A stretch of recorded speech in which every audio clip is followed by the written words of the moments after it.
Bom dia, pessoal, tudo bem? Quem nunca disse, né, ou nunca ouviu a frase, né, a mentira tem perna curta? E tem mesmo, né? A gente sabe disso, a gente vê pelas notícias, muitas vezes a corrupção, tudo que envolve mentira, mais cedo ou mais tarde acaba aparecendo, né? E por que que eu estou gravando esse vídeo? Porque eu vi um vídeo de uma pessoa falando sobre a Bíblia, né, querendo contestar e questionar, né, as verdades da Bíblia. Mas aí no vídeo a gente percebe que a pessoa não conhece história, não conhece cientificamente, né, a comprovação, né, da real existência, né, da Bíblia. E ele começa a partir para o lado de traduções, interpretações, mas a essência da Bíblia a gente tem, independente da língua, né, do idioma, a gente tem a essência da mensagem que a Bíblia transmite para nós, né? Que é a palavra de Deus, né? Então, estou gravando esse vídeo rapidinho, né, para reafirmar para você, né, que eu creio que a Bíblia é a verdade, né, é a palavra de Deus. Aqui tem muitas instruções para a nossa vida, tem que ser o nosso manual de vida, a Bíblia, né? E esse trechinho do filme que eu vou passar para vocês darem uma olhada aí, comprova isso, mostra isso, né? A partir de uma pessoa que realmente estudou isso, analisou tudo isso e ele cientificamente ele pôde constatar a verdade da Bíblia, tá? Então assistam o filme, é muito legal, mas assista esse trechinho que eu vou passar agora para vocês. Esse trechinho eu acho muito importante. Poderia dizer seu nome e experiência para os autos? Meu nome é James Warner Wallace. Sou detetive aposentado de homicídios do Condado de Los O Angeles. senhor é autor do livro O Caso do Cristianismo? Sim, eu sou. Pode contar para o tribunal o subtítulo do livro, por favor? Um detetive de homicídios investiga as alegações dos evangelhos. Seria correto dizer que seus deveres como detetive de homicídios incluem investigar casos já encerrados? Sim, essa é a minha especialidade. A maioria deles não é resolvida com testes de DNA? Protesto. Conduzindo. O advogado está testemunhando de novo. Eu vou reformular. Desses seus casos encerrados, quantos foram solucionados através do DNA? Nenhum. Isso é popular na TV, mas nosso departamento nunca teve a chance de solucionar um caso pendente com DNA.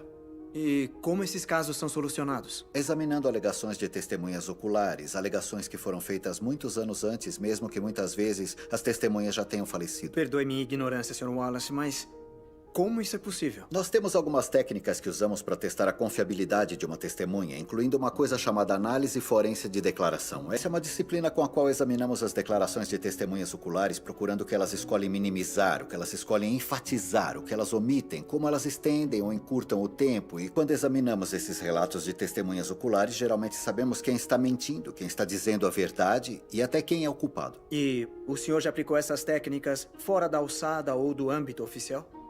Sim, já apliquei minha especialidade na morte de Jesus pela mão dos romanos e, na verdade, estudei os evangelhos como se estivesse estudando qualquer outra declaração forense. Em questão de meses, eu determinei que os 4 evangelhos, escritos de diferentes perspectivas, contêm relatos de testemunhas oculares sobre a vida, o ministério, a morte e a ressurreição de Jesus. E o senhor considerou que os 4 relatos fizessem parte de uma conspiração destinada a promover a crença numa nova fé?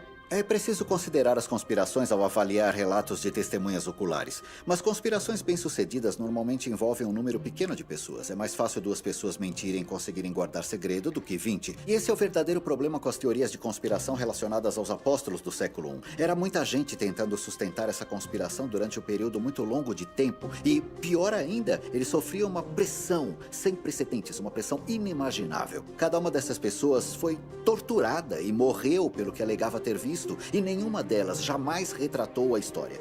Então a ideia de ser uma conspiração do século I é simplesmente irracional. Em vez disso, o que eu vejo nos evangelhos, que eu chamo de declaração involuntária de apoio da testemunha. O que é uma declaração involuntária de apoio da testemunha? Pode me emprestar sua Bíblia? Eu vou abrir no Evangelho de Mateus para dar um exemplo. Eu vou começar com uma passagem que Jesus está em frente a Caifás numa audiência. Diz aqui: então cuspiram no rosto dele e o atingiram com socos. Outros lhe deram tapas e disseram: profetize para nós, Cristo, quem te bateu? Parece um pedido muito simples, já que as pessoas que tinham batido nele estavam ali na frente. Não faz sentido, sabe? Por que seria profetizar dizer quem bateu nele? Mas só quando se lê Lucas que se obtém a resposta. Ele disse: os homens que vigiavam Jesus começaram a zombar e a bater nele. Eles o vendaram e exigiram: profetize quem te bateu. Então agora sabemos por que foi um desafio. Porque Lucas nos conta que Mateus esqueceu que ele estava vendado durante os acontecimentos. E isso é muito comum, esse tipo de apoio involuntário da testemunha que dá detalhes sobre o que a primeira testemunha esqueceu. Depois de anos examinando esses evangelhos, usando o modelo que eu uso para determinar se uma testemunha é confiável, eu concluo que os 4 evangelhos neste livro contêm relatos confiáveis das próprias palavras de Jesus. E isso inclui as declarações citadas pela senhorita Wesley na sala de aula. Certamente. Obrigado, detetive. A testemunha é sua. Detetive Wallace, não vou tentar comparar o meu conhecimento bíblico com o seu. Mas não é verdade que esses relatos dos evangelhos variam muito no que dizem? Que existem inúmeras discrepâncias entre esses relatos? Absolutamente. Mas é exatamente o que devemos esperar. Eu não entendi isso. Relatos de testemunhas oculares sempre diferem na maneira em que elas se lembram da história. São diferentes perspectivas geográficas com suas histórias, até mesmo onde estavam no local. Quando eu examinei os evangelhos, estava tentando determinar se os relatos eram precisos e confiáveis, apesar das diferenças que encontraria entre eles. E como cristão devoto, o senhor sente que conseguiu? Sr. Kane, acho que me entendeu mal. Quando comecei o estudo, eu era um ateu devoto. Comecei a examinar os evangelhos como um cético convicto, não como um crente. Sabe, eu não fui criado num ambiente cristão, embora eu tenha uma consideração elevada pelo valor da evidência. Não sou cristão porque fui criado dessa forma ou porque esperava satisfazer alguma necessidade ou atingir algum objetivo. Eu sou cristão porque é uma verdade evidente. Quero excluir a declaração, por favor. Mais uma vez, né, incentivando vocês a buscarem a Deus, né, através de leitura da Bíblia, de oração, né, de filmes, né, que sejam voltados para esse assunto, tá bom? Para fortalecer a fé de vocês, né? Porque a gente precisa, ainda mais nos dias de hoje, né, pandemia, rumores de guerra, conforme a própria Bíblia diz, a própria palavra diz, nós estamos realmente muito próximo do fim.